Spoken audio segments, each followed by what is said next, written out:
I've started reading Caste. Uh, some of you have probably heard of that book. Uh, really striking. Another just very piercing kind of pointing at these issues of beyond. It's interesting because she takes it beyond the idea of racism to more like structural in terms of um, people being in caste. I mean, which we like different levels of status, which is a really interesting take on all of it. So.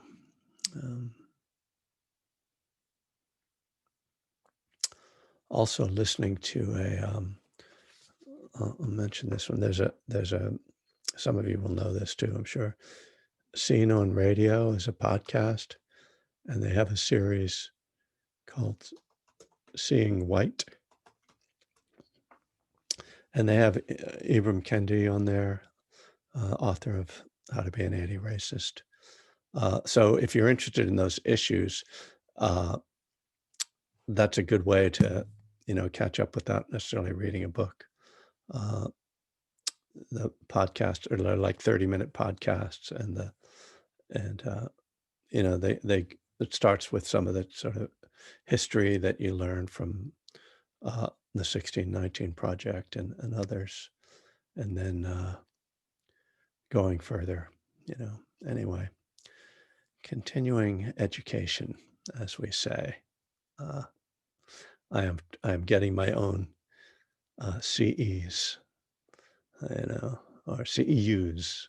I get my CEU units. I'm also reading some Dharma, in case you're wondering. I was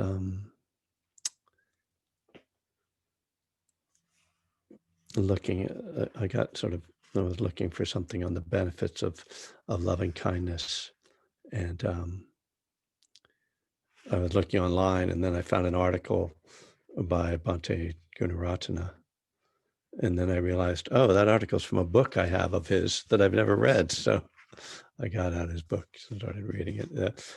There's a traditional teaching on loving kindness that says that there are 11 benefits to loving kindness, and it's a great list.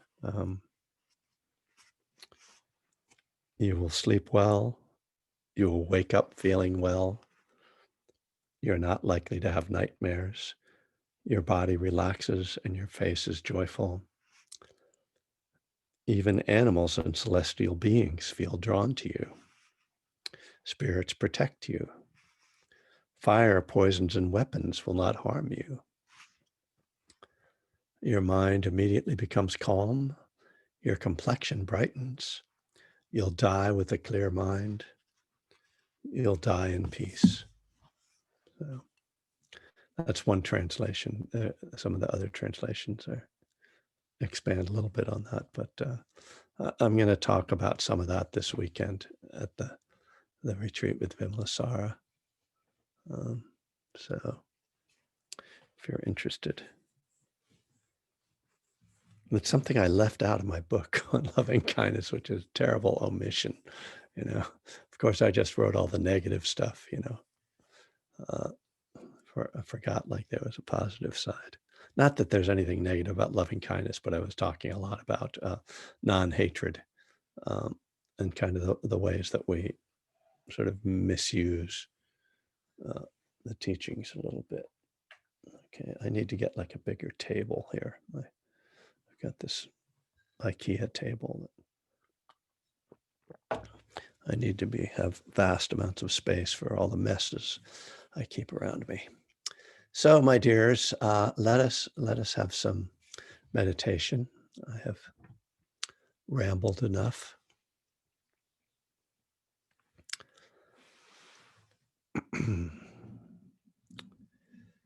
Unfortunately, that just triggered a thought of a song. So I won't say what it is, because then you'll all be stuck with it too. All right. So we will sit for 20 minutes and I will give some suggestions as to your meditation. If you don't want to hear them, you are welcome to mute me.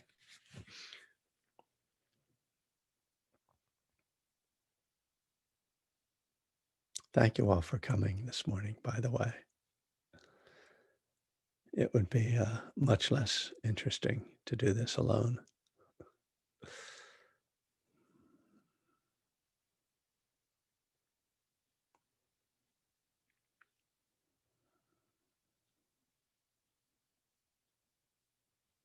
Settling into your meditation posture, whatever it might be, whatever you have found works well for you.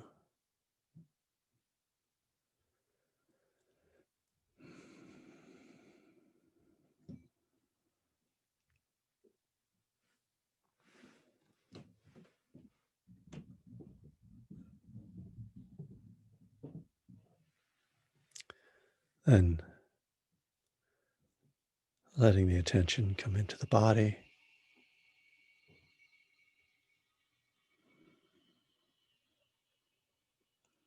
And feeling how you're holding your body.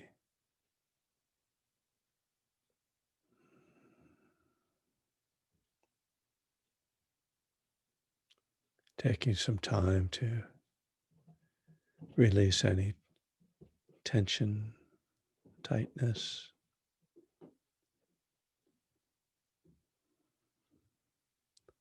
Relaxing the jaw. Releasing the shoulders.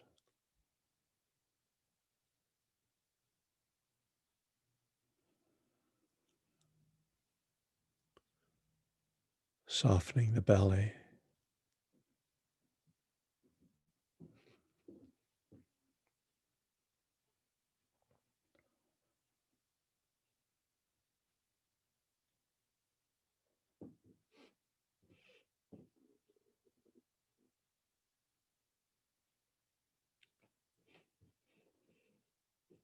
And as we begin a sit, we often become aware of how we've been holding our body. You kind of discover the subtle forms of tension or perhaps sort of unhelpful posture.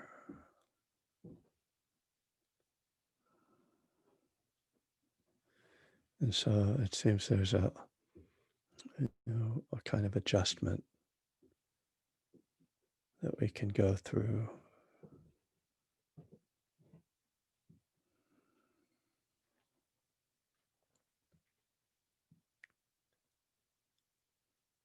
But as we start to learn to do that in our meditation practice, we hopefully carry that over into our daily lives, where at certain times we'll be sitting or standing or in some posture where we realize we're creating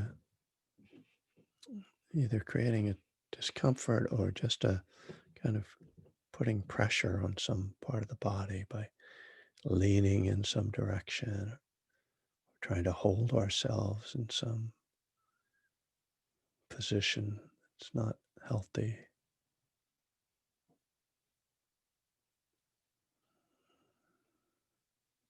And this is one of the really kind of health benefits of practicing mindfulness of the body. Start to catch ourselves, creating stress, creating tension, creating an imbalance.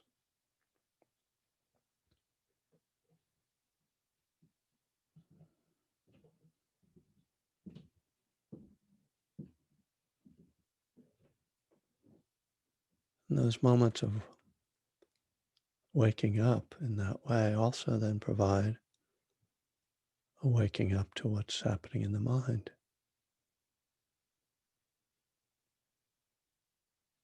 just as we do when we're in sitting meditation.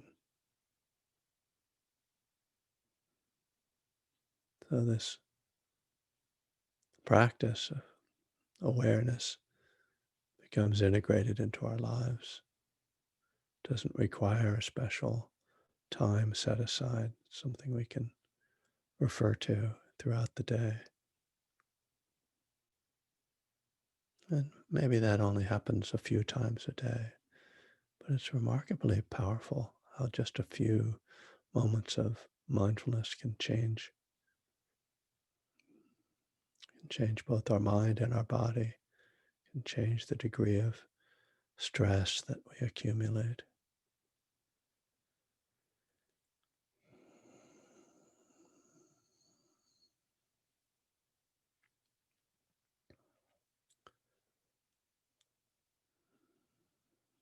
So now you can bring the attention to the breath, if you like, connecting either at the nostrils, feeling the touch of air there, coming in and out, or else feeling the breath in the belly, just the movement rising and falling.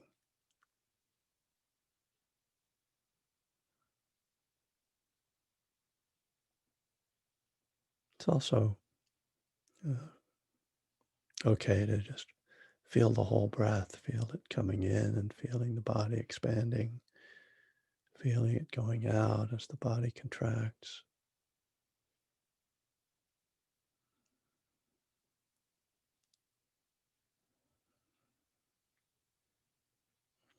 And feeling the whole breath doesn't tend to give you quite as close a focus or concentration, but it can be a good way to kind of ease into practice. Sometimes it's difficult to make the mind be so detailed immediately. Like it's hard to go from an ordinary consciousness into this kind of laser attention.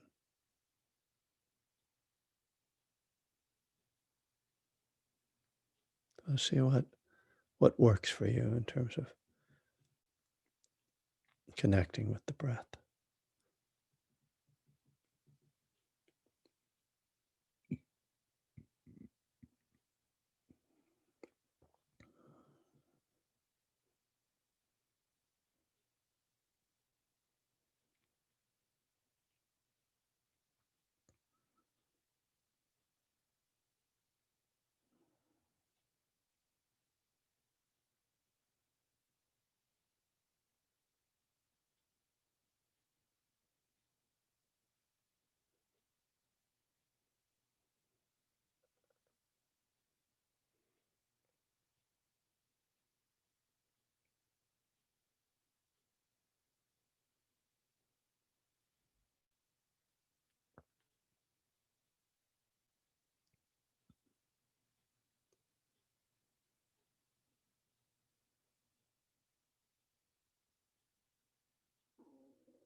We need to bring a certain amount of patience to our practice as we try to be with the breath and the mind wanders.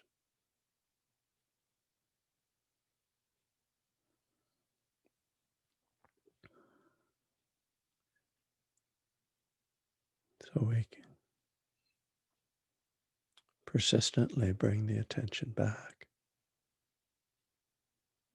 And this can start to feel like a kind of struggle, a push and pull.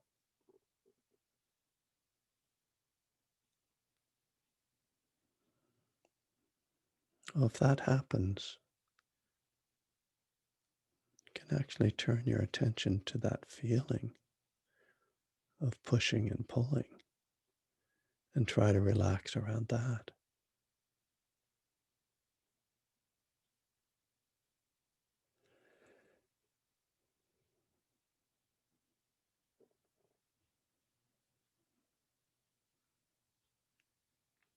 that feeling is really just the striving of trying to do it right,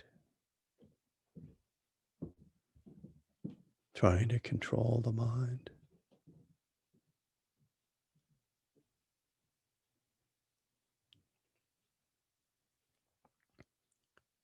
And that striving is different from right effort. We have to learn to distinguish so that we let go of the striving while still bringing a kind of effort, a gentle effort.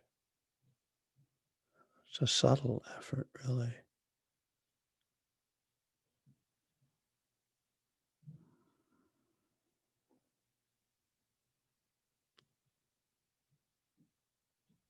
Perhaps the most important thing to remember is that mindfulness meditation isn't about constantly feeling the breath. It's about being mindful of whatever is happening.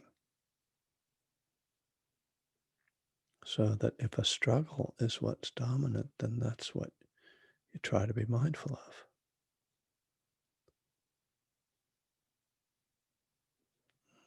Now, it's somewhat striking that almost as soon as you turn to that struggle, it ends. Mindfulness of a struggle really means letting go, although you might still feel that kind of residue in the body.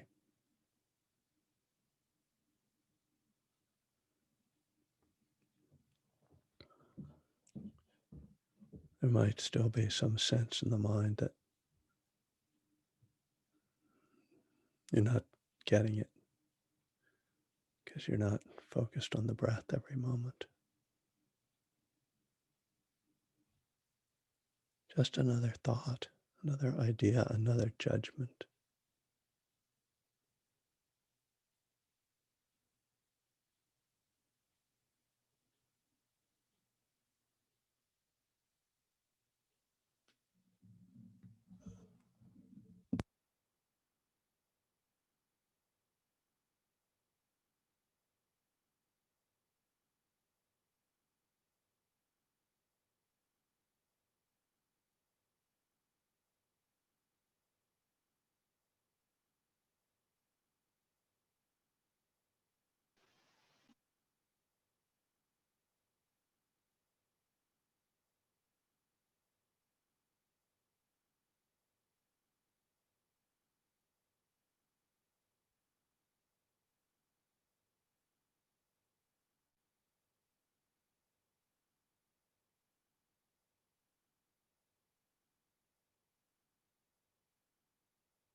Okay.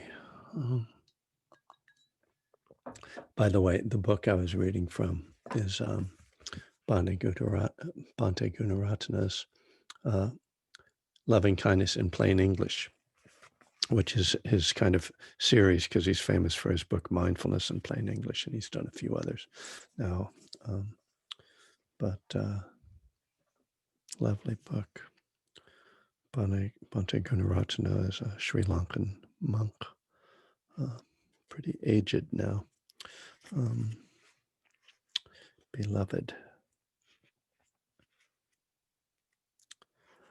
So, all right.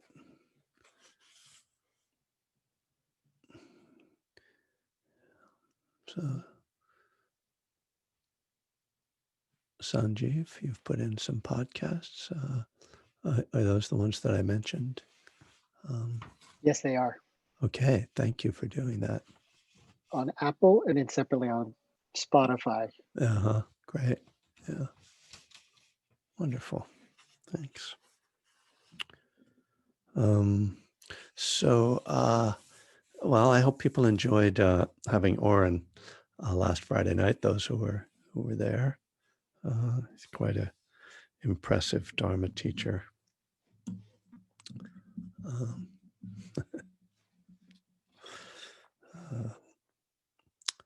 But I won't compare myself, right?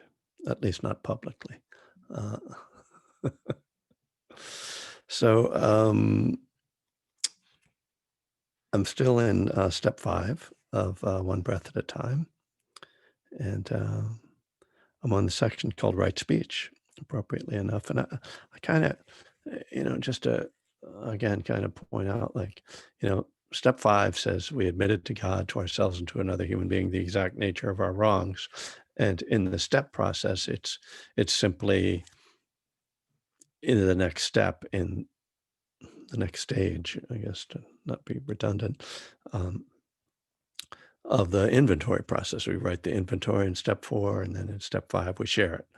And, there's the admitting to God, whatever that means, and ourselves. But primarily, it's about admitting to someone else. And so, when I wrote One Breath at a Time, and indeed in the years that I have taught Buddhism in the 12 steps, I've just used step 5 as a kind of jumping off point to talk about speech. Even though it's not explicit, the step isn't explicitly about that. It's just that it's the first step in which speech is part of the step. So because right speech is so important, or I thought it was really one of the things that Oren said that was so striking to me, because it was, I guess, something I've said, so I liked it, was how powerful speech is. And it's very, the things he was talking about were very similar to the things I say in A Burning Desire, which is my book that's explicitly about higher power. And so just it just occurred to me, like, recently, that I sort of take it for granted that, step 5 is when we talk about speech. It's like there's no real indication of that in the steps or in the step literature. It's purely my choice to do that. And again, speech is a really important part of the Eightfold Path and of the Buddhist path. And I thought, again, a couple of things that Oren brought up, I thought it was really interesting that he says how, the Eightfold Path starts with right view and right intention. And then the next thing that comes, those are the wisdom stages. The next thing that comes is right speech. It's the third thing, and sort of showing its importance. Also, that speech is one of the 3 forms in which we make karma. We make karma through thoughts, through speech, and through actions. So again, really highlighting its importance. So in this section of the book, I'm trying to kind of get at some of the key ideas that the Buddha talks about with right speech. And it occurred to me while we were sitting that I'm going to have to pull out. Uh, I'll try to do this next week. There's a sutta. Uh, there are several suttas that describe right speech, and there's a list of all the things you're not supposed to talk about, and it's kind of hilarious because it basically, some of you have heard me talk about it before. It's like it leaves you with very little to talk about, which is kind of the point. I think, like, just better to be quiet than talk in these ways. So I'll read a little bit here, but I have some other things I want to talk about in this regard. So I'm on page 128 of One Breath at a Time, right speech. The simplest definition of Buddhist right speech is to say only, quote, what is true and useful, unquote. If it's true but will harm others, don't say it. And even when we think we are helping someone with a lie, we are creating unforeseen consequences. Silence is usually preferable to falsehood. Can you imagine how your conversation would change if you followed this precept? Um, so, yeah, I'll read a little more. David, a therapist who's been practicing Buddhist meditation for many years, decided to specifically focus on right speech in his daily life. Quote, as soon as I began to look at right speech, I realized there were these two critical questions. What is true? And how do I know if what I say will be useful? It became evident that I couldn't actually answer either of these questions. The best I could do was say, as far as my present understanding goes, I believe this to be true. Seeing that he couldn't be sure about truth before he spoke made him more humble about speech. I became less ready to make definitive statements, he says. I thought about how many times I discovered that something I thought or believed later turned out to be inaccurate. As far as the question of what is useful, he realized he'd have to be able to see into the future to know the answer to that. Well, reading this, which I wrote, around 2003, I'm pretty sure I made that character up. So it occurs to me that perhaps I wasn't using right speech in writing this if it was false, because really I'm describing my own experience, my own process with it. And I just, when I was writing the book, at times I didn't want to just always use my own experience. So I would make up characters. Some of the quotes I have in here are real people, and some of them are things I made up. So now the truth comes out, and I am shamed. Anyway, moving right along. I don't know if that was making amends or what. It seems to me that we must speak and we must act. So the best we can do is make informed decisions. How do we inform ourselves? In two ways. One is to be very aware of our inner life, to understand our motivations, and to be present with our experience in the clearest possible way. The other is to study the Dharma so that we may make decisions based on the timeless wisdom of the Buddha rather than our own less informed understanding. When we understand the Buddhist teachings or any system of constructive morality, we can use it as a template for understanding what is useful. This combination of our own mindfulness along with the wisdom that comes from the Buddha makes for a solid basis for right speech. So hopefully that's useful.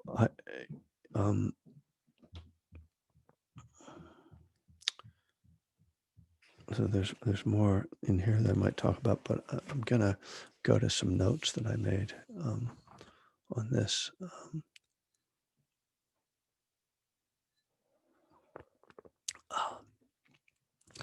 So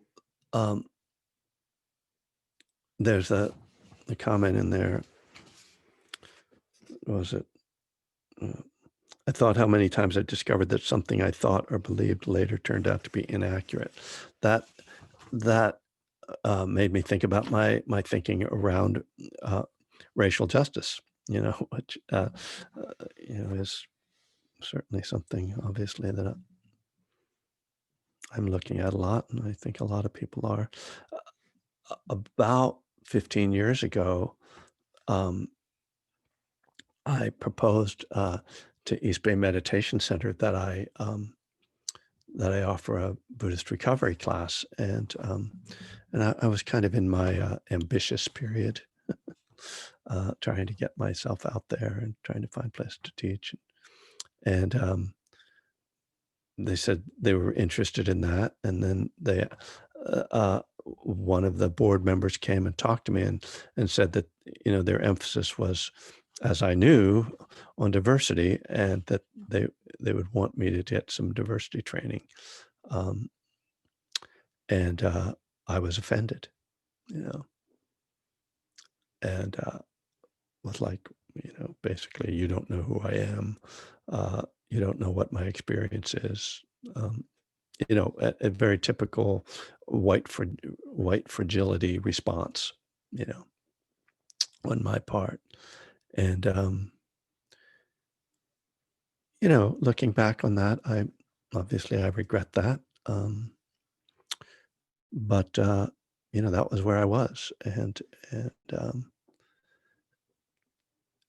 now, I'm in such a different place that now I'm kind of like, uh, am I missing something? Please tell me if I'm missing something.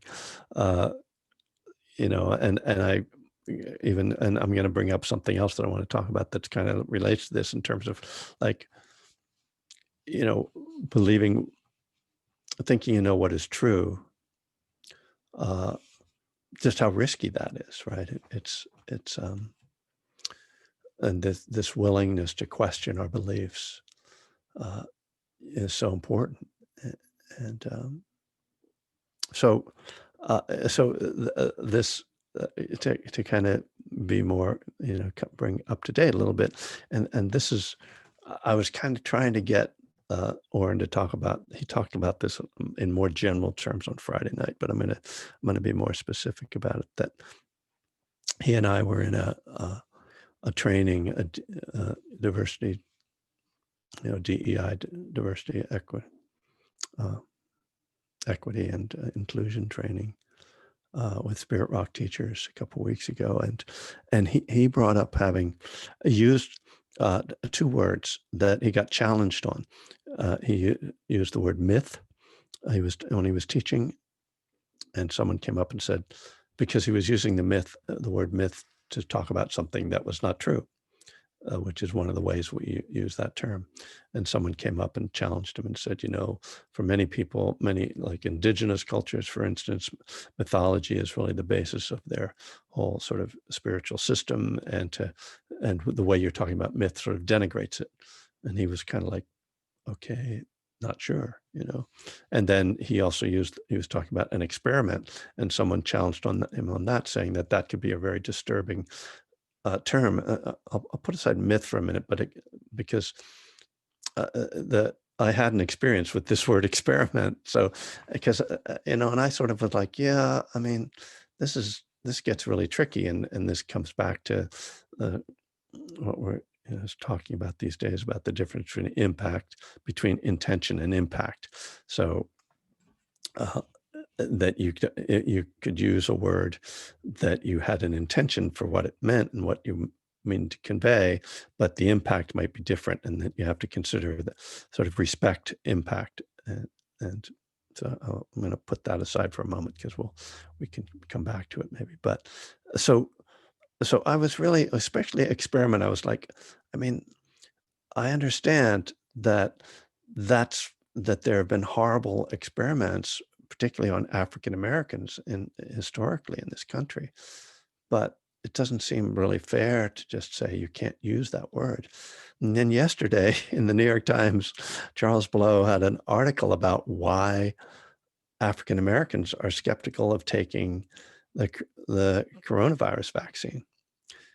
And in the first two paragraphs, he used the word experiment and talking about historical experiments several times. And I was like, oh God, I mean, it was like very striking to me. Like, I see this, like it's so again, like I'm at this point, I'm trying to be, really question my own beliefs and my own response, so that when this was brought up in this teacher training, I was like, okay, I don't want to take a side here, but I want to talk about it because it's complicated, you know, and because it is true that language can be unintentionally very harmful if we aren't conscious of what, you know, of what the impact might be.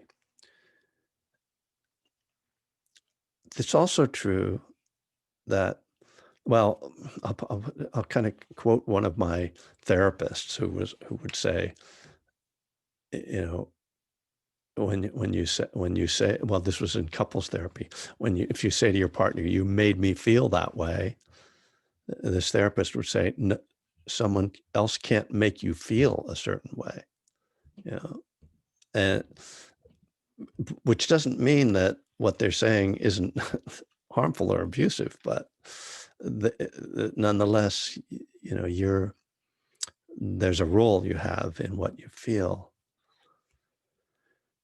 And I'm not, well,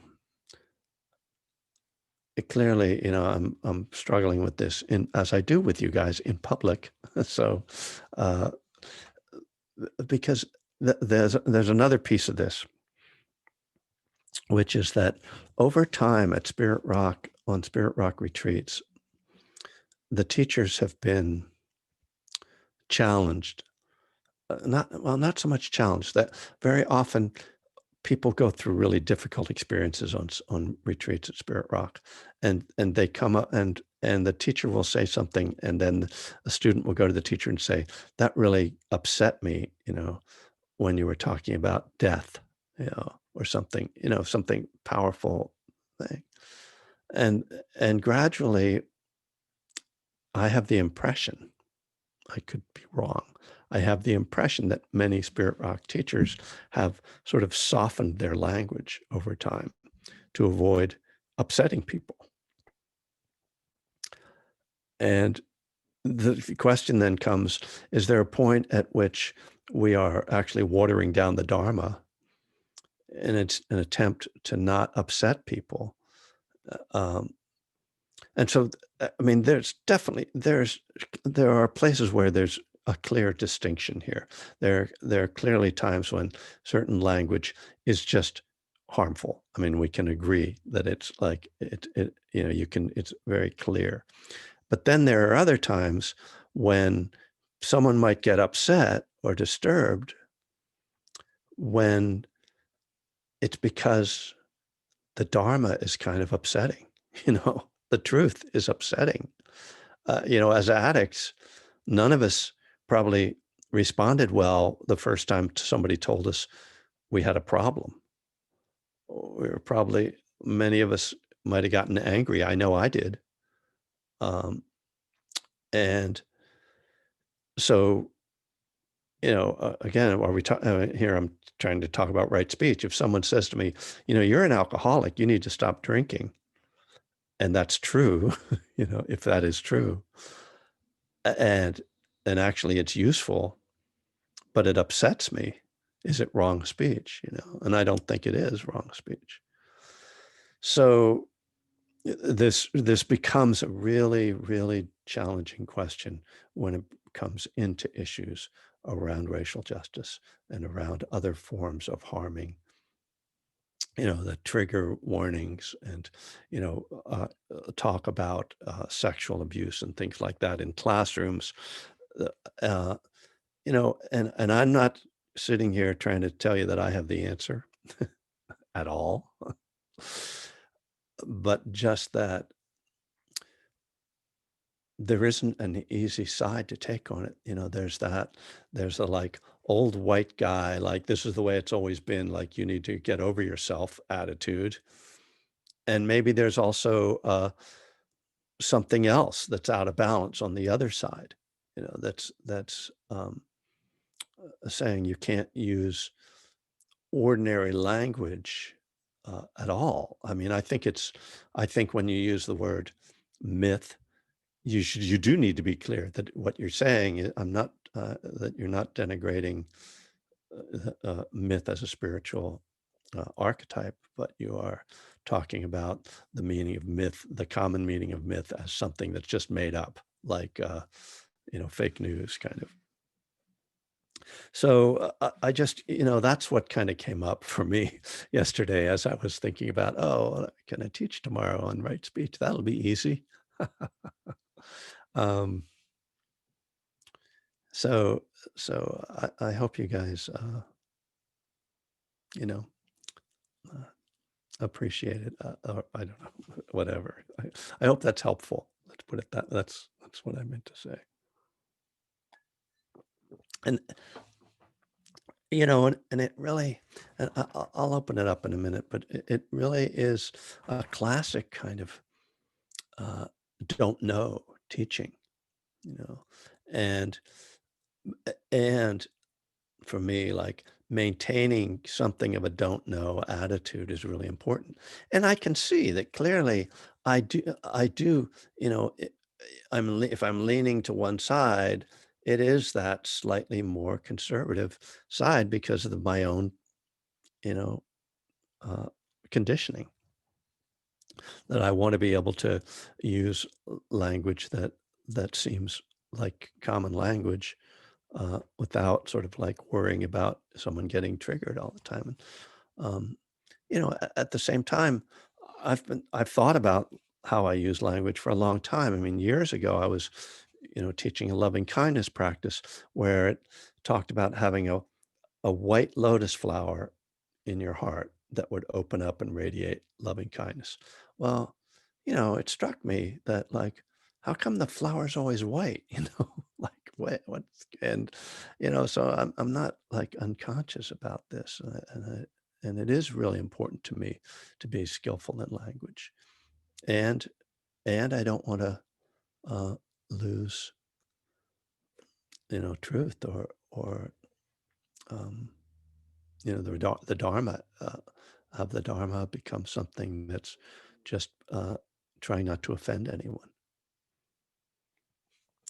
So we have some time, and I'm just gonna open it up because I figure somebody must be thinking something at this point that they'd be willing to share. John. Hi, it's a very interesting discussion, the examples you gave, the specific ones. And what I was thinking was that in a way, we assume there's a common language, but Mhm.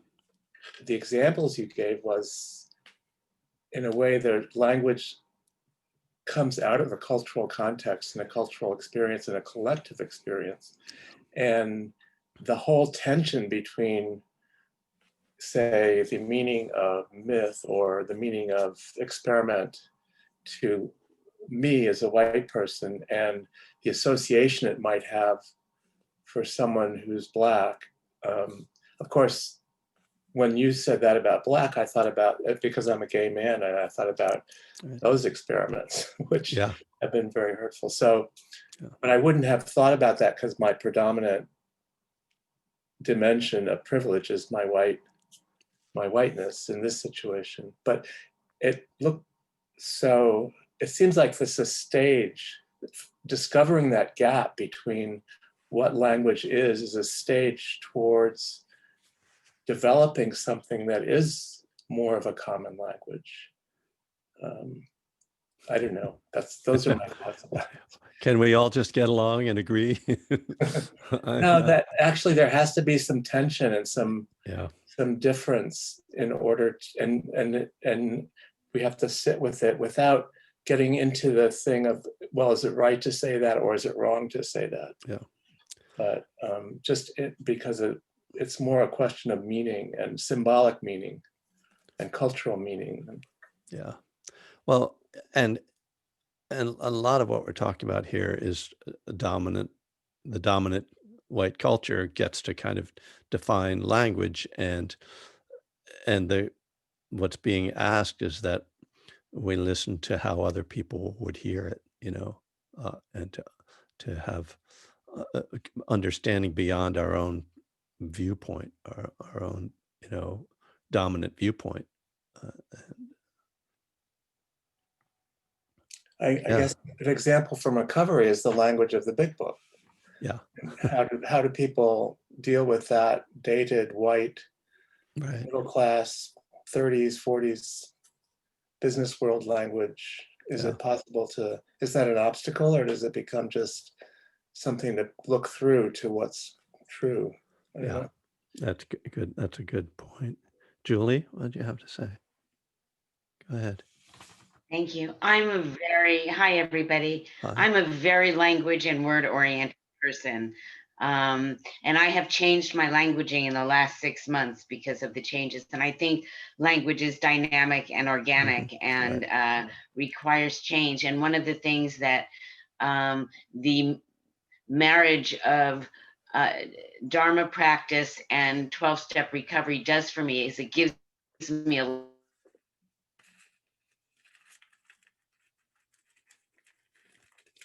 does not I do find it does not work for me. I find it very constricting. But one of the interesting things I'm not struggling with, but I'm considering is uh, changing the way I use the word master. So master has a very different connotation now. And like realtors we don't call it a master bedroom anymore. We call it a primary bedroom. And we're changing our language around master. So I'm very sensitive to that. And I don't know if there are, to master something means to be really, really skillful about something. And I described somebody the other day as being masterful at something. And then I caught myself and said, oh no, do I need to find that's such a perfect sounding word, but is it offensive? And I don't know. I don't know the answer to whether master is ever an acceptable or using that as a noun or an adjective in adjectival form or whatever. I don't know what's appropriate and not. And are there circumstances where it is okay, where it isn't okay? But I change words. I don't say, fellowship. I use the word community. There are changes that I make. I don't use the male pronouns when the big book does, and I make those changes. And I think that my new experience in this is that the intention of the big book was to be inclusive as possible, and I think they did their best then. And I don't think it's disrespectful to change the languaging that is more appropriate to our times, and to keep changing it. So thank you. That's great. Beautiful Thanks, talk today, Kevin. Thank you always. Thank you. Yeah, and I think you're pointing the fact that it was gendered language, which was the first real waking up in terms of modern times, in terms of understanding that there was this implicit bias in language, and now we're becoming more sensitive to racist language. And master is a great word to look at. I think it means at its root, it's about being in control. Right? You're mastering something, you're in control of it. And that's great when it's a musical instrument, not so great when it's other human beings, and the just the residue of that, the history of that can become really problematic. Definitely. Yeah. Because the other side of mastery, as you were saying, when it means control, is oppression, right? Yep. There's control, and then there's the oppressed. Yep. But if you don't intend it to be used that way, is it okay? And I don't know. I'm exploring. Right. And I think that's the attitude I'm trying to bring, is like, I don't know. And when you come back to the big book, obviously the word God and the different uses of that word in the big book are the primary problem for people. And it's something that, so this is one of the things that occurs to me, like, I've been able to work with that, and I've found it very interesting. And Karen Armstrong talks about how the idea of God is one of the most durable and lasting ideas in the human race. It keeps evolving. Like, nobody thinks of Zeus as God anymore, but at one time that was God. And so we can redefine God. But the other thing about that, as I'm saying that, is like, again, I'm in the dominant role. Like, I can change language if I want to, because represent the white male privilege that defines language. The dictionary was written by a bunch of white guys, and so if I want to change a word, I can kind of easily do it, but is that true of a Black woman, or a woman at all? Is it just because of my role that I can feel comfortable with that? Like, oh, I don't feel constricted or limited by language because I could just change it. But then someone else steps up and says, well, I'd like to change this word. And I'm like, well, wait a minute, I didn't give you permission to change that word, and so these questions. Hi. Oh, Yes, go ahead, Anne. I just about changing language and AA. I go to meetings, groups in Santa Cruz where we've started to change languaging in the Big Book around more about alcoholism was our latest. So for gender neutral, and every other week we read that aloud, more about alcoholism. And I read it last week, and for some reason, just last week, it just really, I was so excited we were changing the language and that we could do that. And no one's telling us not to in individual meetings, right? Right. And that's the thing. But there's, not much pushback. But so I read it out loud, and I had this memory of and when I was in rehab, someone told me to read that, and that was that passage in the Big Book was something that I could really relate to, and that's what got me. I mean, that's like, oh, okay, it didn't shame me or anything, but then I read it gender neutral, and it just felt so freeing, as a woman, like just to not have any, like just neutral. And I felt more at peace with it, actually. I don't know. It was something that happened last week. I'm glad to hear that. And then we're reading stories in another meeting, and Jim's story in the Big Book. I think it's one of Jim's happy about that. Jim's story is like one of two, or just one African American story in the third edition, just one, I think.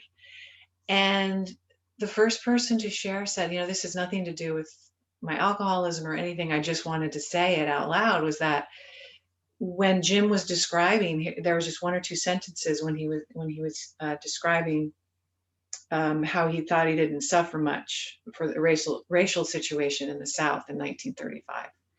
And he said, because I was born into it and I knew nothing other than that. And you even if you were mistreated, you could only resent it. You had no power. Yeah. And so our AA member was just commenting on that. He's like, I just wanted to bring that up. I just wanted to say, now I see that the deep-seated systemic situation, 1935, and here he writes about it, but anyway, it's very clear to me in AA, and I love this idea of just changing the language in some of the passages that we read over and over again. He in the steps, changing God to God, or God stays, I guess, but the him and the he, as God is expressed, as we understand God, that type of thing. Yeah, I mean that some of the rhythm and flow of it gets lost, and I that's the only thing I object to, like, so and it, but I mean, this is, I know it's not ridiculous, because part of pronouns are used for convenience in language to a great extent. Just, and maybe my ears just have to get used to, God as we understood God, but I would rather just say it, frankly. I think God is a non-gendered makes more sense to me. Yeah. Although they is also an option, since God has many forms. Mhm. But Yeah. I mean, it's It's just a lot more inclusive. It just feels oh better. yeah, Once it's written down, yeah. the more about alcoholism was awkward at first to read, but now it just flows and it's beautiful. Right. And that is a big part of it, right? Is to get used to it, is just get your ears used to it. Yeah. When you're brought up with a certain grammar, it's like, well, this is the right. And if you change it, it's wrong. Yeah. And of course, that's conditioning.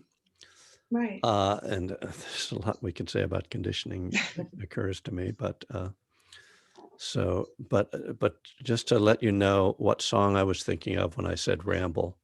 It was the Led Zeppelin song "Ramble On." So that's, you definitely didn't want me to mention that song because you would never have been able to meditate if I had said that before we started the class.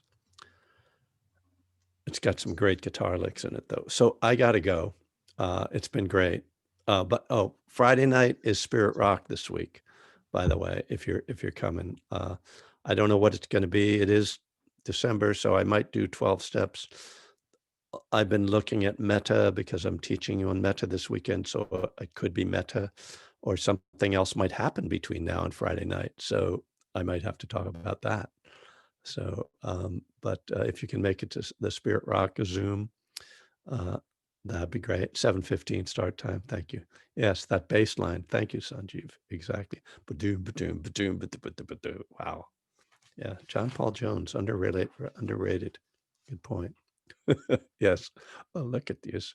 I love, anyway, thanks you guys. Thanks for coming. It was really rich to talk with you today. Thank you. All right. Thanks, Kevin. Peace and love. Thank you, Kevin. Thank you, Sangha. Yeah.